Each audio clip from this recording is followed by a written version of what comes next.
your own animated series. Actually, I actually know who voiced the Iron Giant. It was Vin Diesel. Okay, it was Vin Diesel. Possible. Yes. I thought he sounded familiar. Obviously, he's full ultra. I could actually hear a hint of Vin Diesel whenever I heard him speaking. Superman. I freaking love Vin Diesel. Why isn't he in more movies right now? Because he's yes, Craig McCracken is Lauren Faust's husband. They are married. And but she kept her last name. Yes. Well, I guess for like, you know, marketing purposes. I mean, like, I guess for like production-wise, I guess. I don't know. I'm not really. I got Lauren McCracken sounds weird. Lauren McCracken. Yeah. Hey guys, look. So Rob is doing push-ups. I keep forgetting to freaking change my character. Hey, Kyle, make Rob do push-ups during the match. No, but I'm genuinely gonna be like really honest with you guys. You know how I've been talking about how I'm going to college right now?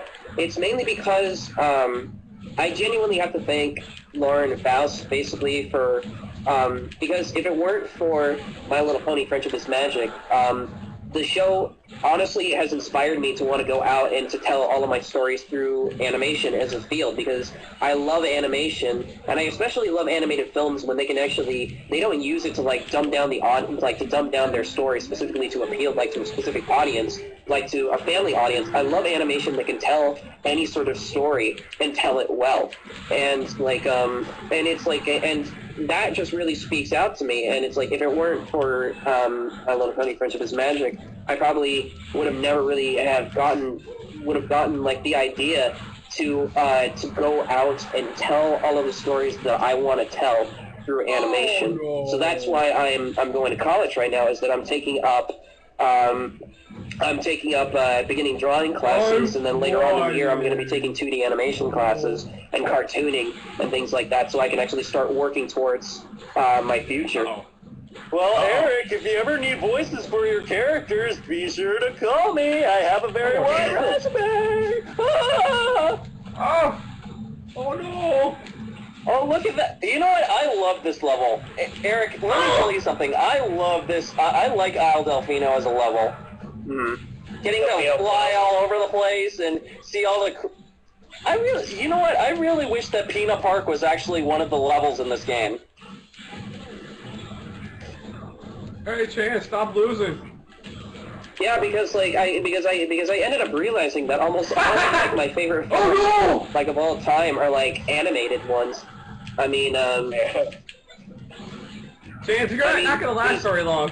I mean, like movies like Rango and Porco Rosso. You know, anything by Hayao Miyazaki, I'm a humongous fan of. The Nightmare Before Christmas is another one. My all-time favorite Disney film is Pinocchio. Other ones like what are some other movies on my list that I really love? I got all that. Ratatouille. Ratatouille is my all-time favorite Pixar film. The Secret of Nim is, you know, one of my all-time favorites. The Girl Who Lived Through Time was another really interesting movie. I really love that one. Summer Wars, that's another one. Nausicaa of the Valley of the Wind. That's, you know, a fantastic movie. Gundam Endless Waltz, all the Gurren Lagann movies. My favorite Star Wars film actually has to be Return of the Jedi. For me, yeah, Return of the Jedi and A New Hope.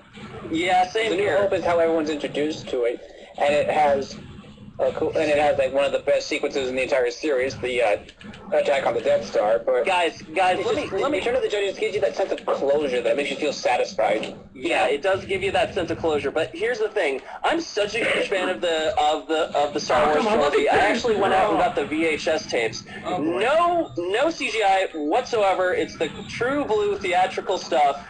I love it, and it really gets me connected to my past.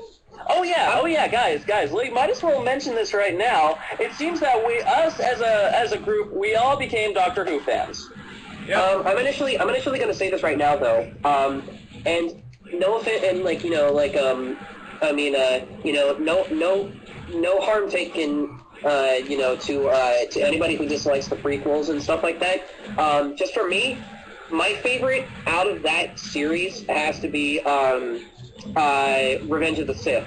I really, really liked episode 3. I know that, you know, people are gonna, you know, rat out on me for saying, you know, oh, you know, those movies were terrible and stuff like that, but I really, really liked Revenge of the Sith because I thought it was a great, I thought that was the prequel movie that I wanted so many years ago, because like it really did explain a lot of the things about episodes 4 through 6 that were going to come up later. I thought the way that they handled the story, I thought was a good way of actually like segueing into the prequels. It's like for me, I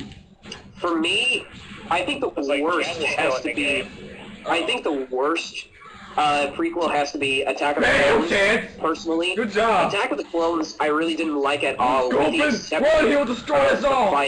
With the exception of the fight between Yoda and Count Dooku at the end of episode 2, I don't recommend episode 2 at all. That was just, you know, I did not like it at all.